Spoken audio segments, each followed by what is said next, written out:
지난 시간에 이어서 1차원 아이징 모델 계산을 계속 이어가겠습니다. 지난 시간에 1차원 아이징 모델의 파티션 펑션을 여기 보여드리는 2 곱하기 2 전달 행렬이라고 부르는 이 2 곱하기 2 행렬의 아이겐밸류를 가지고 계산할 수 있다. 이제 그런 말씀을 드렸고요. 오늘은 실제 저 아이겐밸류를 구해서 파티션 펑션, 그 다음에 프리 에너지, 그리고 마그네티제이션을 한번 계산해 보도록 하겠습니다. 여기 보시는 전달 행렬의 이제 아이겐밸류를 구해야 되겠죠. 이제 아이겐밸류를 구하려면 아이겐밸류는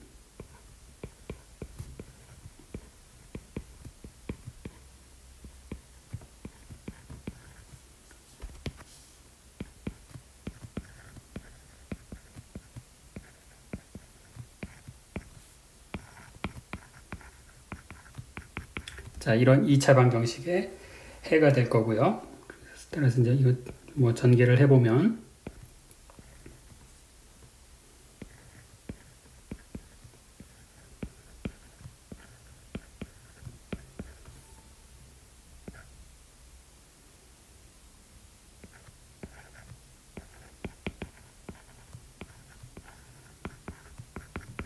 자, 이게 이제 아이겐밸류 람다가 만족하는 2차 방정식이고요. 중간에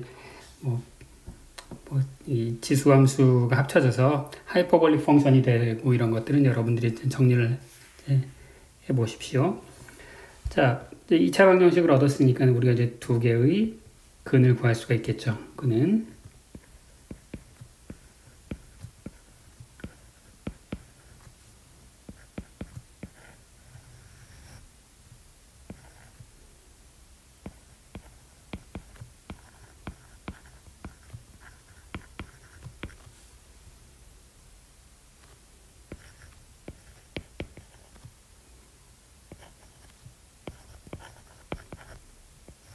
자, 이게 이제 두 개의 근이 되겠죠. 그럼 여기 이제 보시다시피 2차 방정식이고, 그러니까 2x2 행렬이니까 이제 아이겐밸류는 두 개가 나와요. 그렇죠? 자, 내가 플러스4를 이제 람다 1이라고 부를 거고요. 그 다음에 여기 이제 마이너스 4를 람다 2라고 부를게요. 자, 그러면 람다 1이 람다 2보다 절대값이 크겠죠. 그렇죠? 그럼 이제 우리가 파티션 펑션이 앞 페이지에서 보시면 람다 1의 n승 더하기 람다 2의 n승인데, 자, 이제 이 n이 이제 굉장히 큰 숫자예요. 그렇죠? n이 굉장히 큰 숫자이고, 이제 람다 1이 람다 2보다 절대값이 크죠. 람다 1의 람다 2보다 절대값이 커요. 따라서 이 파티션 펑션은 내가 람다 1의 n승을 끄집어내면 더하기 이렇게 될 거고요. 그럼 람다 2가 람다 1보다 절대값이 작기 때문에 여기서 이제 두 번째 항은 이제 무시할 수가 있겠죠. 그렇죠? 이게 무시되고, 그래서 결국 이제 파티션 펑션은 생각해 보십시오. 1 더하기 뭐 예를 들어서 0.5의 아보가드로 승. 그럼 이제 그건 이제 무시할 수가 있는 거죠. 그렇죠? 그래서 우리가 아이겐밸류가 두 개가 있지만 실제로 파티션 펑션을 결정하는 것은 그 크기가 큰 아이겐밸류 한 개만 되는 거고, 한 개가 결정하는 거고, 따라서 이제 프리 에너지는 마이너스 kbt 로그 파티션 펑션인데 이게 람다 1이 되겠죠. 그렇죠? 그래서 얘는 마이너스 nkbt 로그 람다 1. 자, 이게 파티션 펑션이 되겠어요. 그럼 이제 마그네티제이션을 계산해 봅시다. 자, 마그네티제이션은 마그네티제이션은 누구의 컨주게이트 베리어블이냐면은, 평균 마그네티제이션은 마그네틱 필드의 컨주게이트 베리어블이었죠. 그래서 이제 프리 에너지를 B로 편미분하면 그게 마그네티제이션이 되고, 자, 이걸 해보면 여기 이제 프리 에너지의 표현이 저기 있으니까 이제는 nkbt에 이제 누구를 미분하면 되는 거냐면 람다 1의 로그를 취한 것을 이제 B로 편미분하면 되겠죠. 그렇죠? 자, 그래서 얘는 이제 nkbt의 람다 1분의 람다 1 미분, 그냥 magnetic field에 대한 미분을 그냥 프라임으로 이제 간단히 쓰도록 할게요.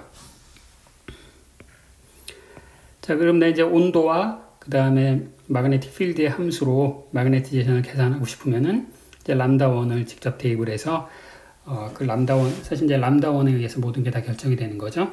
그래서 람다 1을 이제 다시 한번 여기다 쓰면 람다 1은 exponential 베타 j 코사인 하이퍼볼릭 베타 b 그 다음에 플러스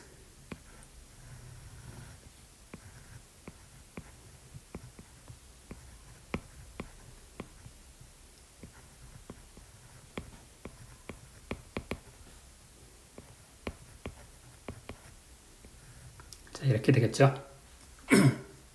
자, 이건 이제 미분을 한번 해볼까요? 자, 이제 람다 1을 magnetic field로 미분할 거예요. 자, 그럼 이제 상당히 이제 복잡한 함수가 될 텐데, 내가 관심이 있는 것은 magnetic field가 0으로 가는 극한에서 이 magnetization이 살아있을지 아니면 안 살아있을지 이제 그걸 이제 쳐다보는 거예요. 자, 외부 자기장을 거했을 때 magnetization이 0이 안 되는 것은 뭐 상자성 물질에도 있었잖아요. 중요한 거는 외부에서 자기장을 걸지 않았을 때에도 magnetization이 0이 되는가 안 되는가 이제 그게 중요한 거고, 이제 그걸 이제 spontaneous magnetization이라고 부른다라고 했잖아요. 그래서 B에다 0을 대입한, 자, 이걸 할 거예요. 뭐 일반적인 미분식을 쭉 써놓고 거기다 최종적으로 B를 대입해도 되는데, 보시다시피 이제 식이 좀 복잡하기 때문에 이것을 이제 대입을 해가면서 계산하겠다 이거예요. 자, 그럼 첫째 양은 이건 쉽네요. 코사인 하이퍼볼릭 베타를 미분하는 거니까 얘는 베타 익스포넨셜 베타 j의 사인 하이퍼볼릭 베타 b가 되죠. 자, 여기다 b에다 0을 대입하기로 했어요. 그 다음에 이제 두 번째는 2배의 루트, 자, 똑같은 게 있고, 저 괄호속을 한번 미분해 봅시다. 괄호속을 미분해 보면, 그럼 얘는 이제 익스포넨셜 2 베타 j가 있고, 코사인 하이퍼볼릭 제곱을 미분하는 거죠. 그래서 2배의 코사인 하이퍼볼릭 베타 b, 그 다음에 그 코사인 하이퍼볼릭 한 번 더 미분하면 사인 하이퍼볼릭 베타 b에 곱하기 베타가 하나 더 있고, b에다 0을 대입하는. 자, 제가 이제 b에다 0을 대입한 걸 했지만 사실 0 대입하지 않으면 이게 정확한 이제 magnetization 표현이고, 이 표현을 보시면 앞에 항이나 두 번째 항이나 전부 사인 하이퍼볼릭 베타 b를 포함하고 있어요. 그렇죠? 근데 사인 하이퍼볼릭 함수라고 하는 것은 그 함수의 아규먼트가 0이면 함수값이 0인 그런 함수죠. 따라서 이 전체 표현에다가 b를 0을 대입하면 얘는 그냥 자동적으로 0이 되겠네요. 그렇죠? 자, 따라서 이 얘기는 뭐냐? 자, 우리가 1차원 이직 모델은 스핀들이 상호작용을 하는 그런 모델이었는데, 그럼에도 불구하고 외부 자기장이 0이면 얘는 마그네티제이션이 항상 모든 온도에서 0이네요. 그렇죠? 그래서 우리가 이제 이징이 처음에 이 모델을 강자성 물질의 자성을 설명하기 위해서 이걸 도입을 했는데, 그리고 이제 이 방식대로 이징이 풀었어요. 그렇지만 여러분 지금 보신 바와 같이 이 계산 결과는 뭘 의미하냐면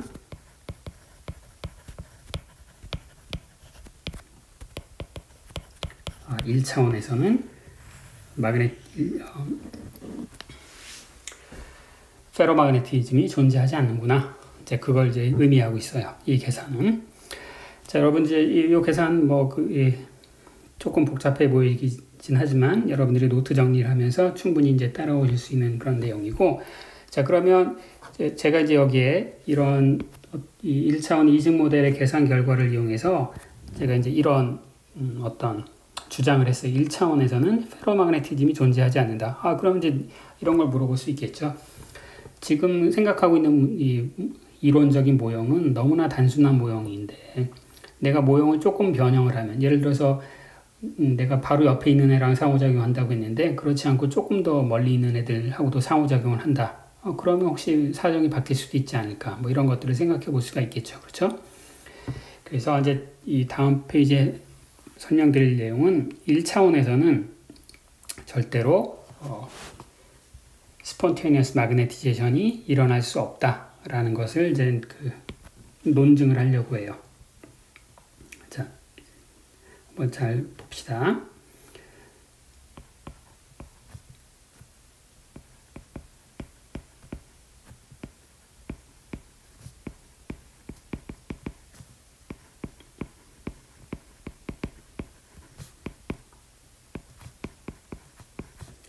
자, 1차원에는 페로마그네틱 오더링이라는 말을 썼는데, 오더링이라는 거는 스핀들이 이제 플러스 마이너스 마구잡이로 섞여 있는 게 아니라 질서정연하게 한 방향으로 늘어서 있는, 이제 이 페로마그네티즘이 생기는 것은 이제 스핀들이 질서정연하게 이제 늘어서 있기 때문에 생기는 거잖아요. 그래서 그걸 오더링이라고 표현을 해요. 자, 그런데 1차원에서는 그런 일이 불가능하다. 자, 그것을 한번 설명을 드려보겠습니다. 자, 여기에 1차원 스핀 시스템이 있어요. 격자 시스템이 있다고 칩시다. 자, 여러분 이제 1차원에서 온도가 0도일 때는 어떻게 될까요? 온도가 0도일 때.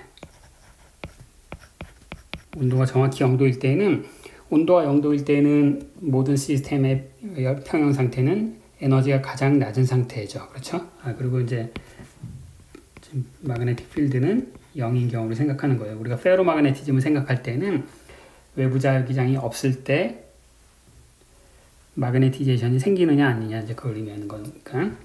자, 그럼 이제 이 온도가 0도일 때는 에너지가 가장 낮은 상태에 있을 거고, 그럼 여기에 에너지가 가장 낮은 상태가 이제 두 개가 있는 거죠. 그렇죠? 어떤 상태가 있냐면 모든 스핀이 전부 다 업인 그런, 자, 모든 스핀이 다 업,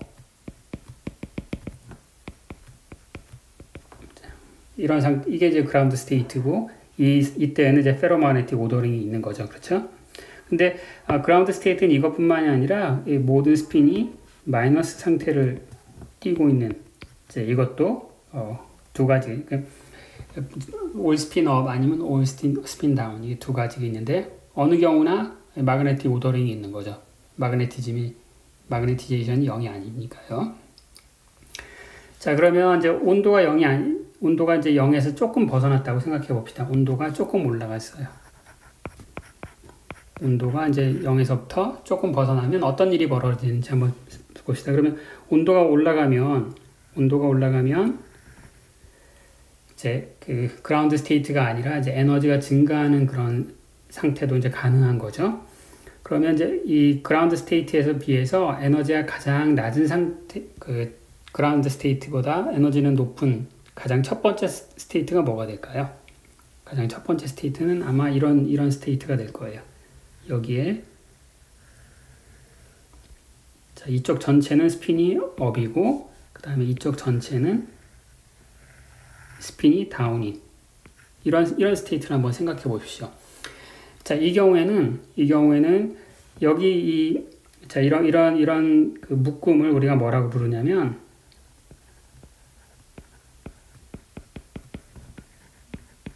마그네틱 도메인이라고 불러요. 마그네틱 자성을 띠고 있는 그 영역이다, 이런 뜻이에요.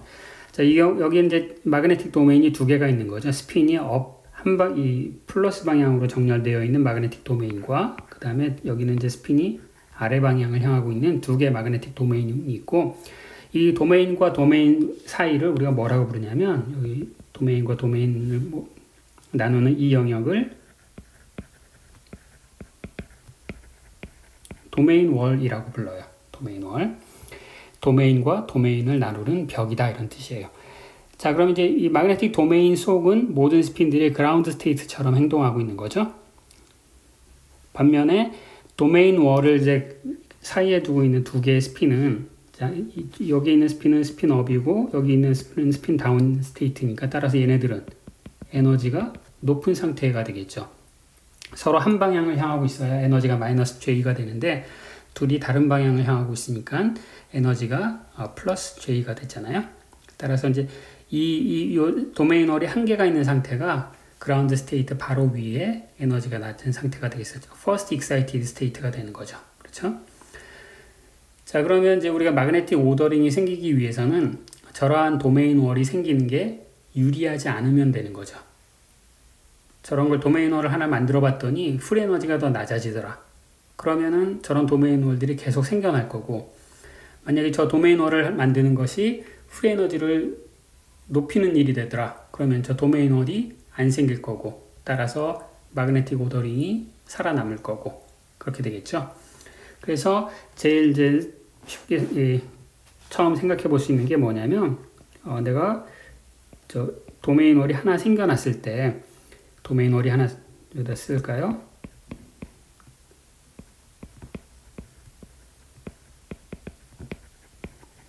도메인 월이 하나 생겨났을 때에 비해서 도메인 월이 하나도 없을 때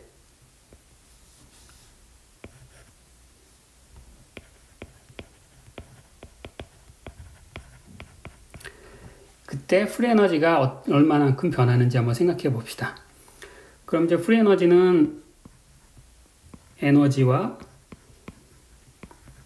그 에너지 빼기 TS잖아요. 그러면 이제 내가 도메인 월이 생겼기 때문에 에너지가 변화했고, 그 다음에 도메인 월이 있고 없고에 따라서 엔트로피가 달라질 테니까 에너지의 변화량, 그 다음에 이제 엔트로피 변화량을 이제 따져보면 될 텐데, 자, 이 경우에는 에너지 변화량은 쉽죠. 에너지는 얼마만큼 변했어요? 에너지는 얼마만큼 변했냐면, 이거 됐을까요? 자, 에너지는 얼마만큼 변했냐? 에너지는 늘어났죠? 얼마만큼 늘어났어요? 2J만큼 늘어났죠. 그렇죠?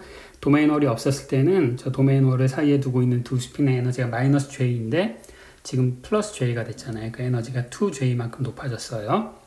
자, 근데 엔트로피는 어떻게 됐을까요? 엔트로피는 자, 이 도메인 월이 없었을 때는 그냥 상태가 하나밖에 없는 거죠. 그렇죠?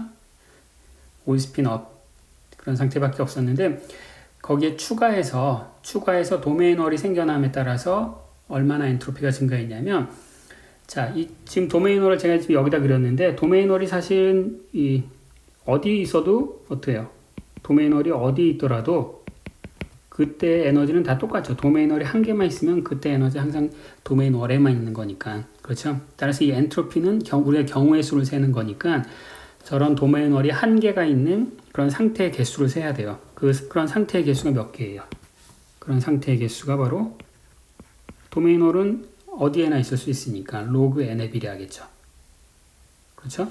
그래서 이 도메인 월이 하나가 있는 상태는 엔트로피가 대략 볼츠만 상수의 로그 경우의 수가 바로 n인 거죠. 자, 이 n이 어디서 나오는가? 자, 이게 바로 경우의 수란 말이야. 한 개의 도메인 월이 있는 그런 상태의 경우의 수. 그렇죠? 자, 그럼 이제 프리 에너지를 이제 우리가 에너지 차이, 엔트로피 차이 계산했으니까 우리가 이 과정에서 프리 에너지의 변화량은 어떻게 되냐면 2J KBT log n이 되는 거고, 자, 이거는 시스템 사이즈가 굉장히 클 때 항상 어떻게 돼요? 0보다 굉장히 작네요. 언제? 온도가 0도가 아니기만 하면. 그렇죠? 자, 이 얘기는 뭘 의미해요? 그 시스템이 클린한 상태에 있을 때에 비해서 도메인 월을 하나 만들면 따라서 프리 에너지가 엄청나게 작아진다는 얘기겠죠? 따라서 이 얘기는 이 도메인 월이 있는 상태가 더 연력학적으로 안정된 상태고, 그러면 또 도메인 월 그럼 두 개를 가지고 해볼 수도 있고, 일반적으로 도메인 월의 개수를 내가 L개를 집어넣었다. 그럼 그때 프리 에너지가 어떻게 되고 이런 거 다 따져볼 수가 있겠죠. 그렇죠? 그래서 따져보면 프리 에너지가 항상 도메인 월이 생긴 게 더 낮아지고 따라서 이게 이제 입하주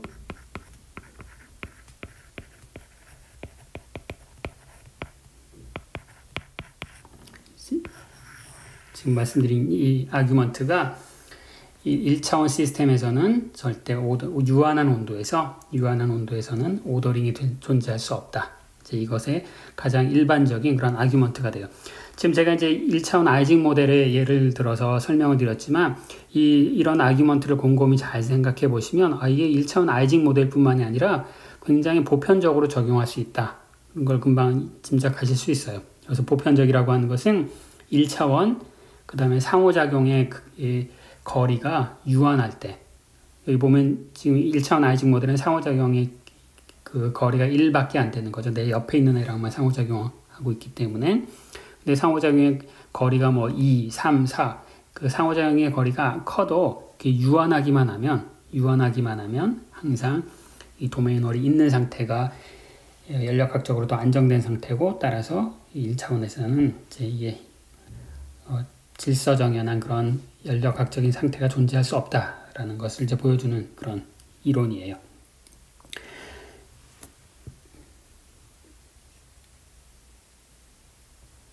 자, 여러분들 한번 지금 요 아규먼트를 잘 음미를 하시고 여러분들이 한번 이걸 해보십시오. 지금 제가 한 거는 도메인월이 한계가 있을 때 이런 거를 만족한다라고 했는데, 만약에 도메인월의 밀도가 로일 때, 로가 뭐 0.1이다 그러면 이제 도메인월이 전체 사이트 개수의 10분의 1 정도 있다는 얘기죠. 이제 그때 그럼 내가 이때의 도메인월이 그만큼 생겼을 때 프리에너지가 얼마나 낮아질까, 이걸 비슷하게 이제 계산할 수가 있겠죠. 에너지가 얼마나 높아지는가, 그 다음에 엔트로피가 얼마나 증가하는가, 그런 것들을 이제 에스티메이트 할 수 있을 거예요. 자, 여러분, 이 경우에 1차원 아이징 모델의 경우는 에너지가 얼마나 증가하는지는 금방 알 수 있어요. 왜냐하면 에너지는 도메인월 하나당 2J만큼 에너지가 증가하기 때문에 그렇죠. 그럼 이제 엔트로피가 문제인데, 엔트로피는 그런 그 도메인월들을 1차원 격자에 늘어놓는 경우의 수란 말이죠. 그렇죠? 그것을 뭐 정확하게 계산해도 되지만 이것을 적절한 근사를 통해서 뭐 스털링 포뮬라나 이제 이런 걸 사용하게 될 텐데, 그런 걸 이제 이용을 해서 한번 델타 프리 에너지가 어떻게 되는지를 한번 계산해 보십시오. 그걸 계산해 보면 온도가 유한할 때 이 도메인월의 사이즈가 마그네틱 도메인의 사이즈가 얼마나 될지 이제 그런 것을 여러분들이 이제 계산하실 수가 있을 거예요. 우리가 지난번에 그 기체 액체 상전이 할 때 뉴클리에이션 티어리 같은 걸 했었죠. 이게 마치 이제 그런 거랑 비슷한 그런 내용이 되겠어요.